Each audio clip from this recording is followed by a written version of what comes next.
Welcome to the I Told You So podcast. I'm your host, Dr. Ben Kohl. I started this podcast because I noticed an erosion of societal discourse and how normal conversations are often fueled by polarization. The I Told You So podcast offers an opportunity for healthy discourse and effective debate. I select topics to discuss and debate with listeners and guests of the I Told You So podcast. Listeners and guests predict what will happen in the future. I track predictions and announce who predicted accurately when those predictions become true. The podcast offers topics where listeners and guests can discuss and debate with the goal of predicting the future so they can proudly say, I told you so. My guest for this episode is Kyle Essmiller. Kyle Essmiller is a native of central Kansas. He was transplanted into the red dirt of Oklahoma City in 1995. Kyle spends his time and energy actively pursuing his passion of purposeful growth and intentional leadership for both individuals and organizations.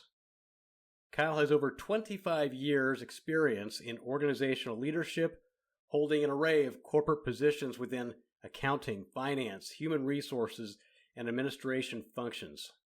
Currently, Kyle serves as Vice President of Administration for a regional energy transportation company, where he is responsible for human resources, risk management, and corporate administration activities of the company. Kyle holds a Master of Business Administration in Leadership and Organizational Development from Oklahoma Christian University and a Bachelor of Science degree in Accounting and Finance from Kansas State University. Kyle is certified as a Senior Professional in Human Resources by the Human Resources Certification Institute and the Society of Human Resource Management. Active in his role in local and state community, Kyle is a graduate of both Leadership Oklahoma City and Leadership Oklahoma, and is a past alumnus president for both organizations. Kyle currently serves on the Board of Advocates for the Children's Health Foundation of Oklahoma and volunteers regularly with the Regional Food Bank of Oklahoma and other community activities. Kyle is a proud dad of two grown children, James and Kennedy. Kyle and his partner Rob reside in Oklahoma City. Kyle enjoys spending time with friends, traveling, and listening to country music. He's also pursuing his wine tasting certification. On this episode, we discuss the modern workforce, the events that have changed the workforce, and what can be done to improve the workforce of the future. So, Kyle, thanks for joining us today. Really glad you're with us. So let me start by asking you this. What is going on in the workforce today that is unique and different? Ben, thanks a bunch for asking me to be on the show today. Really appreciate that. It's a great opportunity and honor to be here. I think what's really unique and different about the workforce today is we have really a convergence of two very dynamic situations. The first is we have 5 generations in the workforce, and it's never been that many and that drastic of a difference. We have the baby boomers, we have Generation X, Generation Y, the millennials, Generation Z, all in the workforce at the same time and sitting beside each other, trying to work together. But what you see is a dramatic difference in perspectives, in values, and how we think, and what we expect from our job, what we expect from the day, what we expect from life.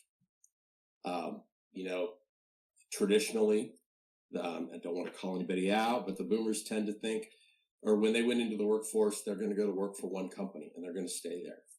Whereas on the flip side, the millennials and Gen Z think, I'm going to go work and I'll probably work for many different companies. I'm likely to change professions several times over my career. Again, not something that the older generations thought of. How we work is different based on these generations. We all grew up in a different time of technology. Technology has changed drastically. So just how we use technology is different. The real-time experience today versus 20 years ago is different. Our childhood, our growing up experiences that frames us, and all that, I guess you call it baggage in there, is all different. We have environmental differences, how we view politics, everything's a little bit different. And we have to still work as a cohesive group together to accomplish the mission of the organization. You have that generation, multiple generations of one workforce. You also have the post-pandemic repercussions. None of us can deny that the repercussions of what we experienced in 2020 and 2021 has changed us as a society. Just a massive shift in values across society has changed. And that clash of, because we all experienced it a little different, even though we went through the same experience or similar environment, we all experienced it differently. You see a change in values. There seems to be a less focus on wealth and growing wealth, and that's of going to work in order to attain wealth. There is an importance of personal time now that wasn't necessarily there before. Don't ask your workforce to work 60 hours anymore. It's probably not going to happen. It's just the value of personal time and realizing what we had given up during those 2 years in isolation made a big difference. Our expectations, just showing up every day, is drastically different. How we work. If it's remote, it's in the office. That's huge. I've friends all over the place in big, gigantic national companies and small companies, and everybody's trying to figure this out, and pendulums swing back and forth. But the expectation of how you evaluate work from a professional individual standpoint, and also the organization valuing that work, has changed. There used to be a real focus on, button your seat. It's about the schedule. It's 8 to 5. With all the chances to work remote over the pandemic, or the necessity of remote work, it really opened a lot of people's eyes. Both sides. You'll find companies that argue for it. You'll find individuals that argue for it. You'll find the opposite that don't want that. So just the expectations of how to even evaluate what we get done during the day. And I think the priorities have changed in terms of technical development. If you're the accountant, being the best accountant, versus maybe I just want to go into work accounting and I want to develop as a person. I think personal development has stepped up as an equal priority for individuals and needs to be for the organization as well. But that conflicting competition between all those values and those expectations, it ultimately results in disengagement and disenfranchisement. I think individuals have changed what they want from work, but organizations maybe have been a little bit slower to understand how to provide that. And I'm not being critical. I just think it's a big shift that we didn't see coming. You see the results of the Great Resignation, where you had tons and tons of people just not go back to work. And you had companies everywhere trying to find people. Just couldn't find the talent they needed. Yeah, I know there's been a lot of examples here in the Midwest of individuals going to work remotely for companies or organizations on the coasts. Well, that caused just a real seismic shift in our market compensation evaluations and expectations, and it increased the competition for folks. So if you're in a rural environment where you're used to this very small environment, now all of a sudden you're competing with organizations from LA and New York and everywhere in between for your talent. It's a different way of thinking, and companies, organizations have to change the way they approach the day, and employees need to understand that there's an expectation that goes both ways. So I've always said companies need people, people need companies. It's a partnership, and we've got to figure out how to work together. And I think it's just this huge seismic change that has caused a lot of disarray. Well, I mean, you have a lot of experience, 25 plus years working, especially in the human resources realm. And you talked about how nothing's normal. Everything's changed. So maybe you can tell us, or maybe answer this. Were there any historical trends or hints that should have been noticed along the way? Maybe we can just focus more on the pandemic, because that seems to have drastically changed so many things in so many ways that people operate. Right. So what were some of those historical trends or hints that really should have been noticed during that time? Yeah. Well, I do think the pandemic was something that there's just no way we could have predicted. Nobody saw that coming. And it was a situation where day to day, nobody knew what to expect, right? Our expectations change, our behaviors change, what we were told to do, I remember the day we had to send everybody home, and we thought it was for a couple of weeks. And the 2 weeks turned into a month, and a month turned into a couple months, and you just kept going. And we're no different. That's the way it was everywhere. So that constant change and shifting and warnings and behaviors, there was no way to predict that. I don't think we've experienced anything. I mean, there have been pandemics in the past, but not to the degree and the communication degree or what we felt. So that was unique. Unfortunately, I think our reactions and our behaviors became almost political, versus we didn't know who to believe. And, it always amazed me, and I'm not going into politics, but it amazed me that the choice to wear a mask seemed to dictate your political party. And I don't understand I don't even know how that happened on either side. So that was difficult to predict. So I don't think organizations could have prepared for that.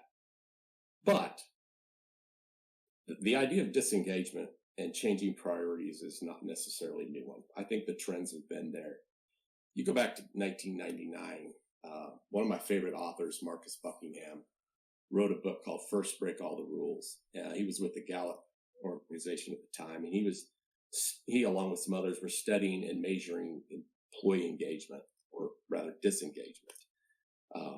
Found some really stark statistics, interviewing thousands and thousands of employees and companies, and came up with a list of these are the top 12 priorities to make sure your folks are engaged, and found that 50 to 60% of the American workforce was already disengaged, meaning they weren't putting in their full effort.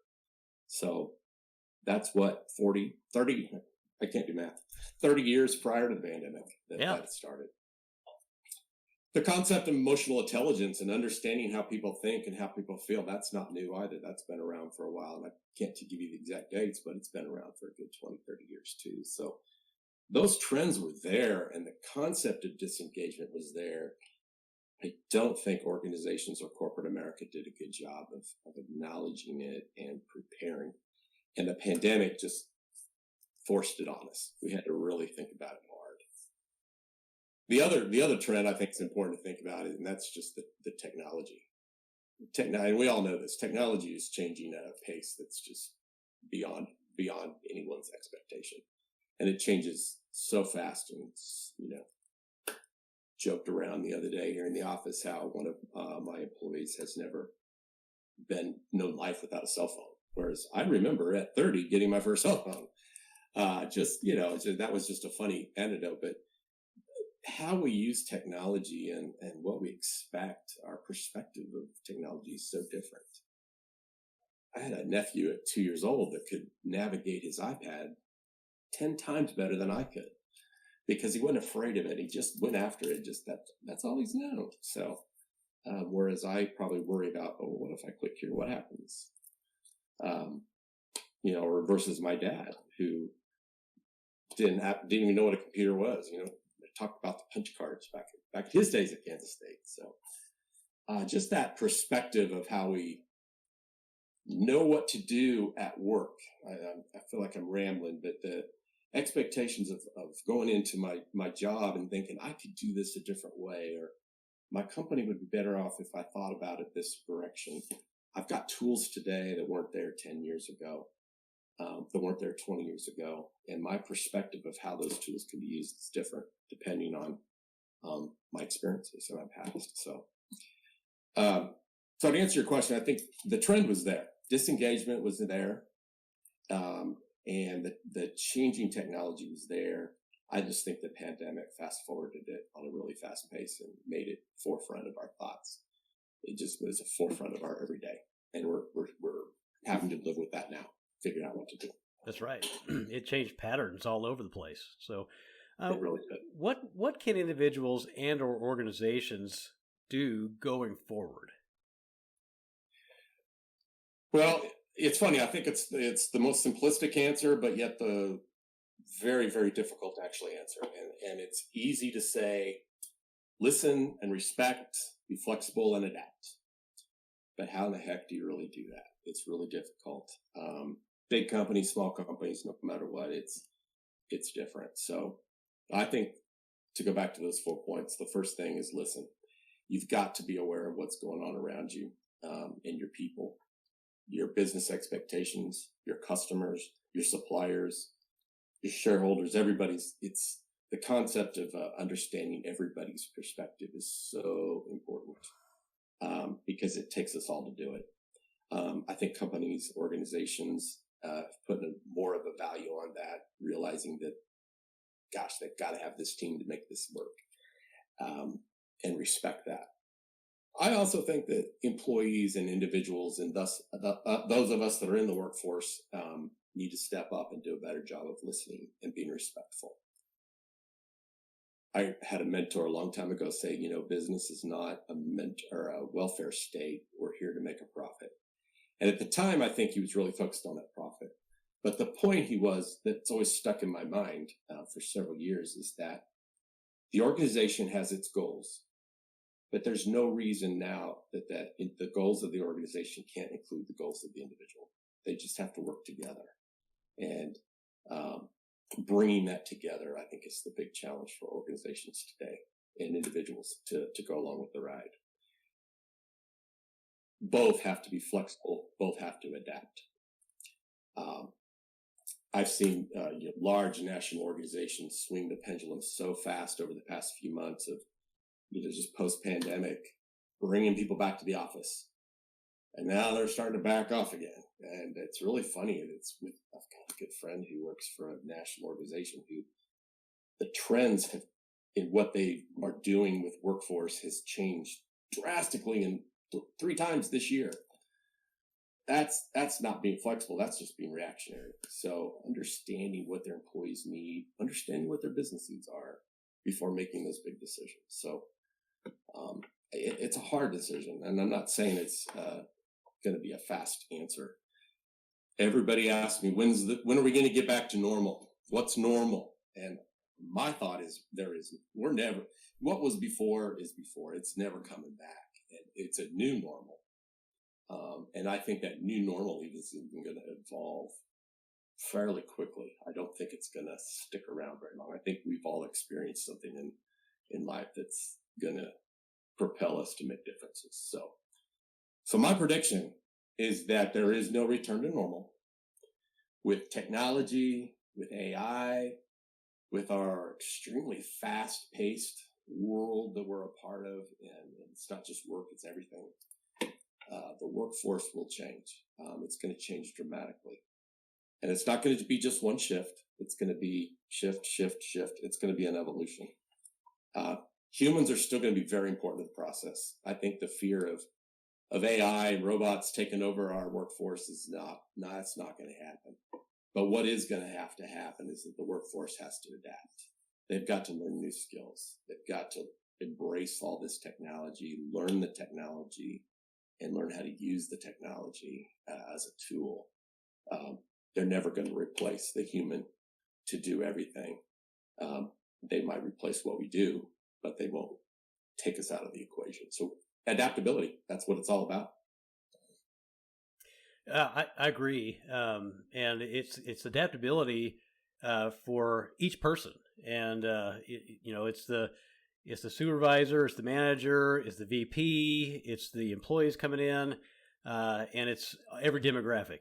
So it seems to me that listening to you, which I really appreciate your perspective, it seems to me that everyone has a responsibility. And it's almost like everyone has to be more responsible than they've ever been before to make the workforce as good as it can be. And more flexible, like you said, more adaptable to everyone, to people's needs. And that's how people will eventually continually work together. So Kyle, thanks so much for being a guest on the I Told You So podcast.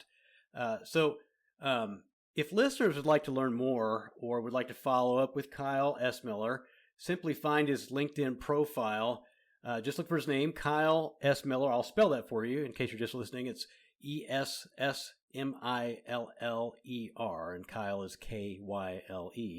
So go to Kyle Essmiller, or you can go to this website, visit this website. It's Grow Forward OK, and I'll spell that too, GrowForwardOK.com.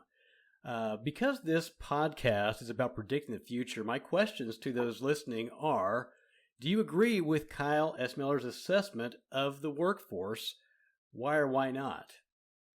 What does the workforce look like in the future? I also have some questions about what you can personally do as an employee in the workforce to ensure a brighter future. And when I say employee, I mean every kind of employee. But here are some questions. How have your values and expectations shifted over the past 2 years? How can you adapt those values to meet the expectations of others without damaging your own personal values?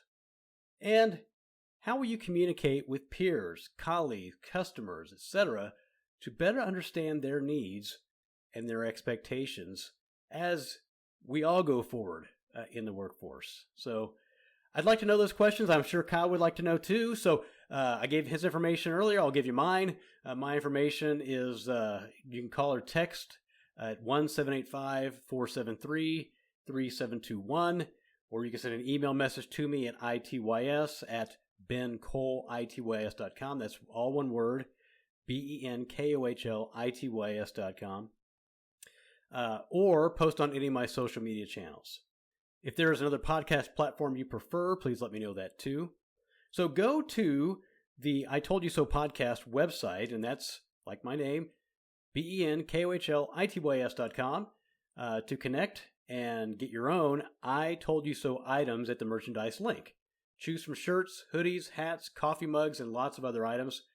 The I Told You So podcast is a space for healthy discourse and effective debate with the goal of predicting the future so you can proudly say, I told you so. Also, if your business or organization is interested in advertising on the I Told You So podcast, please let me know that too. Thanks for tuning in to the I Told You So podcast, and thanks again to my guest, Kyle Essmiller. So followers of the podcast are very important, so please follow, like, subscribe, give a high rating, and share with your friends. I'm your host, Dr. Ben Kohl, and I hope to hear from you soon.